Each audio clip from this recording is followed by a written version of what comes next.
C'est l'heure des croustilles. C'est l'heure des croustilles. Bon, la famille, j'espère que vous allez bien. Je ne sais pas si vous avez vu la story de Sarah Frézou. Si vous ne l'avez pas vue, allez la voir. D'accord? On donne de la sephore maintenant. C'est normal, t'as capté. Bon, bref. Elle parle d'un blogueur dans sa story, c'est moi. Voilà, comme ça, il n'y a pas de zigzag. Elle parle d'un blogueur dans sa story, c'est moi. Alors, je dis tout de suite aux gens, je n'ai pas fait de chantage à Sarah Frézou. Calmez-vous tout de suite. Parce que je sais que les réputations, vous aimez bien ça. Oui, mais la quicheta, ouais, mais... Il faut savoir que, en fait, quand j'ai reçu les vidéos de Sarah, c'est quelqu'un que je connais depuis des années, même si on n'est pas poteau de fou, machin, on traîne pas ensemble.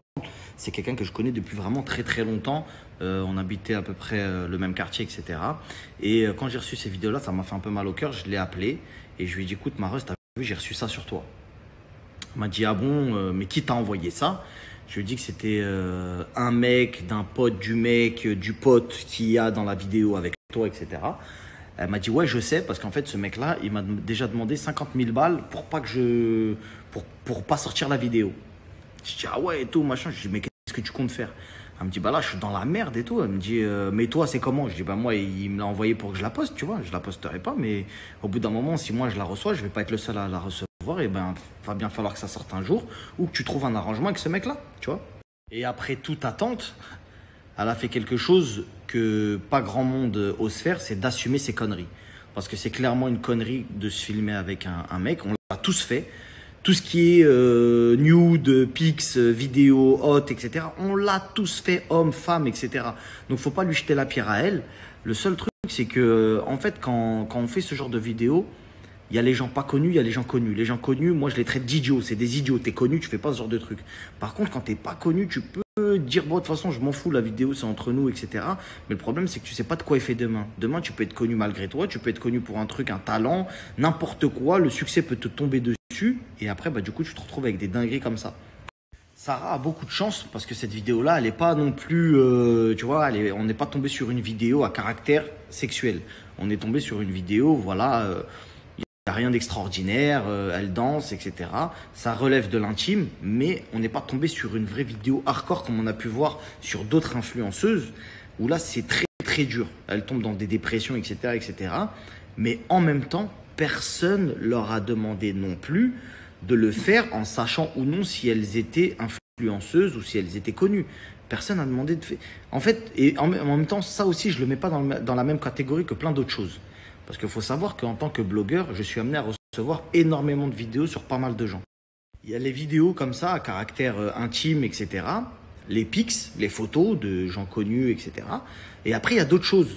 Il y a des bagarres, il y a des trucs où il y a eu des propos racistes. Il y a eu quoi d'autre? Je peux vous en dire, il y a la tromperie. Tu vois ce que je veux dire? Avec des bisous, mais il a une meuf alors qu'il a fait un bisou avec une autre meuf. Bref, tu sais, il y a plein de trucs comme ça. Et il faut savoir une chose, c'est que les gens aiment bien dire « Ouais, mais en fait, tu as trouvé un arrangement et en fait, tu n'as pas sorti le truc. » Il faut savoir que nous, en tant que blogueurs, parce que je ne suis pas le seul, il y a beaucoup d'autres blogueurs, on n'a pas demandé à ces gens de faire des dingueries. On n'a pas demandé à ces gens de faire des trucs. C'est pas nous qui avons appuyé sur un bouton en disant « Ah ouais, vas-y, fais ça comme ça après. » Non, non. En fait, ça reste un travail de donner des informations. Moi, je ne travaille pas sur les trucs comme ça intimes. Tu vois, je pense que si tu me suis depuis longtemps, tu as bien vu que je ne partage jamais ce genre de choses par conviction personnelle. Je mange pas de ce pain-là par rapport aux trucs intimes, etc. C'est pour ça que même les histoires là, de sextape là, qui est sorti de je sais pas quoi, de je sais pas qui, je m'en suis même pas mêlé parce que moi, j'aime pas rentrer dans ces trucs-là. Ça colle pas à mon image, ça me reflète pas, tu vois.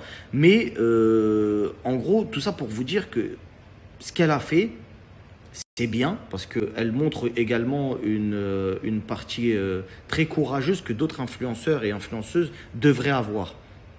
Notamment, il y a un dossier que j'ai reçu il n'y a pas longtemps sur un certain influenceur où on lui reproche une dinguerie, clairement. Et au bout d'un moment, il va falloir prendre son snap pour parler. Il va falloir prendre ses réseaux pour parler, pour se défendre. Parce que c'est trop bien, c'est trop facile, pardon, d'appeler un blogueur pour lui dire « S'il te plaît, frérot, parle pas, machin ». Pour qu'après, nous-mêmes, on se fasse exterminer sur nos réseaux parce que les gens vont dire quoi? Mais il a pris de l'oseille, mais ceci, mais cela. Mais c'est eux qui te proposent eux-mêmes qui te proposent de l'argent. C'est ça qu'il faut que tu comprennes dans ta tête. Là, je vais briser un tabou, les gens ne savent même pas. Des fois, tu reçois des dingueries, tu appelles les gens, mais toi, tu les appelles même pas pour ça. Tu dis, ouais, frérot, t'as vu, il y a ça, c'est chaud. Non, frérot, attends, parce que s'il te plaît, t'as vu, j'ai dit une dinguerie, je risque ma vie, ma carrière. Tout le monde le sait. Tout le monde le sait que par moment, il y a des arrangements. Si à chaque fois, on criait au chantage ou à l'extorsion de fonds, parce qu'il y a beaucoup de gens, ils aiment bien dire, ouais, mais ça, c'est du chantage. Dans ce cas-là, on va tout prendre avec le chantage. Voilà. Tu vas travailler, tu exiges un salaire quand tu vas travailler. C'est quoi? C'est un chantage. C'est un échange de bons procédés. Tu vas fournir un travail, on te donne un salaire, etc., etc., etc. Et pour les peu de fois où j'ai vu des sommes se monnayer contre des informations pas sorties, ça a été fait avec des contrats. Ça a été fait avec des contrats en mode, vas-y, moi j'ai ça comme information, machin, ceci, cela, etc. Et c'est complètement légal. Moi j'ai connu une époque où il n'y avait pas les réseaux sociaux, pas comme aujourd'hui, où il y a des magazines tels que Closer, etc., avec des paparazzis très connus qui monnayaient des photos. Ils te suivaient comme ça dans la rue, tu avais fait de la télé, ils te suivaient. Les plus anciens de la télé-réalité, vous savez de quoi je parle, ils te prenaient des photos quand tu allais voir une autre meuf, un truc machin, ils parlaient avec toi, ils disaient, écoute poteau, t'as vu? Moi je fais mon travail, je suis journaliste, je suis paparazzi, je t'ai pris en photo. La photo, je peux la revendre à un magazine 10 000 euros, admettons, selon ta cote de popularité. Ils vont faire la une du magazine Oops, du magazine Public, du magazine Intel. Ils me donnent à peu près ça. Soit tu me donnes plus et vas-y tranquille, parce qu'il n'y a que moi qui l'ai la photo. Soit moi j'ai connu ce temps-là. Donc je ne sais pas pourquoi les gens ils sont choqués de dire ah ouais mais nanani, nanana, etc. Par contre, ce qu'a fait Sarah, c'est une belle preuve de courage en disant je préfère que ça sorte par moi-même. Je vais le sortir, c'est une vidéo, il n'y a pas une dinguerie, etc. Et c'est bien, elle l'a fait. Après, je voulais revenir aussi sur un autre point, c'est le harcèlement, etc., etc. C'est vrai que sur les réseaux sociaux, on a tendance à ne pas comprendre que derrière l'écran, il y a des êtres humains, etc. Ils ont fait le choix de s'exposer, on a fait le choix de s'exposer. J'ai du mal à comprendre que les influenceurs parlent d'harcèlement. On ne peut pas avoir que le bon côté des choses quand on est influenceur. Faut pas oublier que quand on parle, on prend de l'argent. Et sur ça, je ne rejoins pas Sarah. C'est un point de vue que je ne partage pas avec elle quand elle parle d'harcèlement, cyberharcèlement, etc. Si tu t'exposes sur les réseaux, il faut t'attendre à avoir des avis positifs, des avis négatifs. Et c'est tout, sans précédent s'il le faut. Si demain tu dois te faire terminer tous les jours, tu te feras terminer tous les jours. Si tu n'es pas content, tu fermes ton Snap, tu ne prends plus d'argent avec ton téléphone et tu vas travailler dans la vraie vie. Moi, c'est ce que je pense, c'est ma conviction, c'est ma manière de penser. Et pourquoi je dis ça? Parce qu'il y a des gens qui sont victimes réellement d'harcèlement et c'est des gens de la vraie vie. Des gens de la vraie vie. Je m'explique. Quelqu'un, par exemple, qui est à l'école et qui, sur les réseaux sociaux, se fait harceler. Elle n'a pas fait le choix, en fait, d'être sur les réseaux, d'être là, influenceuse, etc., etc. Moi, je parle pour les gens qui ont décidé d'en faire un métier. On prend des grosses sommes d'argent, c'est un secret pour personne. Il y a énormément de salaires qui sont sortis à tout va en train de dire ouais, lui prend tant, elle prend tant, etc. Vous pensiez quoi? Je m'adresse à tous ceux qui sont influenceurs, parce qu'au bout d'un moment, vous regardez tous mes stories, vous voyez, l'autre il a une sauce, l'autre il a un dossier sur toi, etc. Il n'y a pas de revers de la médaille. Donc tout le monde, il va prendre de l'argent et vas-y, il faut que tout se passe bien, il faut que personne parle sur moi, il faut que personne dise truc, etc. C'est pas comme ça la vie. Il y a une pénibilité de travail. C'est laquelle dans le métier d'influenceur? La pénibilité de travail, c'est les dossiers, c'est les trucs qu'il ne faut pas dire. C'est ça la pénibilité de travail. Ne pensez pas que faire un placement, c'est pénible. Oui, je vous montre un Danao, achetez-le, machin. Tu coupes ton téléphone, tu as pris 3 000 euros. Il y a des darons qui vont laver le sol pour 1 200 euros. Elles rentrent chez elles, elles sont fatiguées, elles sont KO. Après, il y a des degrés d'harcèlement, je suis d'accord. Il ne faut pas non plus être la risée d'Internet. Je pense notamment à Jazz, qui est une maman qui en ce moment a subi des dingueries. Et pour avoir échangé un petit peu avec Laurent, etc., il faut réussir à être solide mentalement. Il faut faire appel à la loi, oui, ça, il n'y a aucun problème. Personne ne dira non, parce que c'est puni par la loi. Mais je trouve que c'est le revers de la médaille que d'être connu et de monnayer son image sur les réseaux. Ça devrait être une partie du jeu. On ne peut pas que gagner. Il faut gagner à un moment et perdre à un moment. Il y a une balance, on ne peut pas être que d'un seul côté. On n'a jamais vu quelqu'un dire « Oh, arrêtez, vous m'aimez trop. Je vais porter plainte, hein. Vous m'aimez trop, vous avez mis trop de bons commentaires. » Non, on ne l'a jamais vu. Donc, quand il y a des mauvais commentaires et que tu te fais éclater sur les réseaux sociaux, il faut l'accepter. Sinon, tu changes de métier. En tout cas, je fais quand même un gros big up à Sarah qui a assumé, on va dire des conneries, oui et non, c'est des petites conneries de jeunesse, etc. Et je pense qu'on lui pardonne tous, parce que la vérité, en vrai de vrai, il n'y a rien eu de...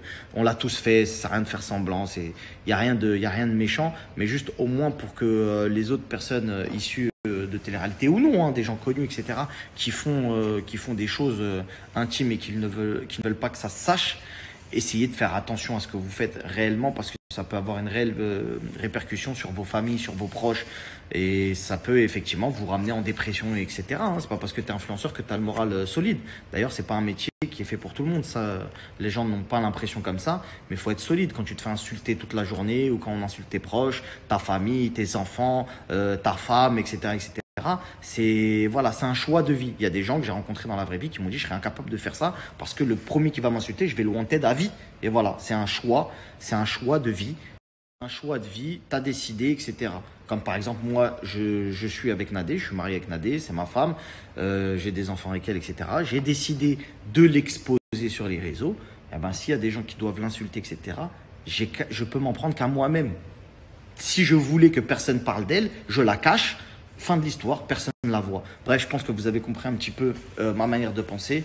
Je vous souhaite une bonne soirée et je vous dis à bientôt. Les gars, je voulais faire cette story-là parce que je suis un peu choquée en fait. J'ai vu les stories de Sarah Frézou et apparemment un mec qui a fréquenté avec qui elle a vu des trucs, lui a fait du chantage en mode j'ai des vidéos de toi, donc soit tu me passes de l'argent ou soit je les fais fuiter. Mais on est où là? On est où? Ça veut dire que demain, moi j'ai mon mec, je suis en confiance, je lui envoie des trucs mignons, tout ça et tout. Je me dis, bon, bah, ça restera entre nous, tranquille et tout. Non, il me respecte, je le respecte, donc jamais, même si demain on n'est pas ensemble, ben voilà, il n'y aura rien, tu vois.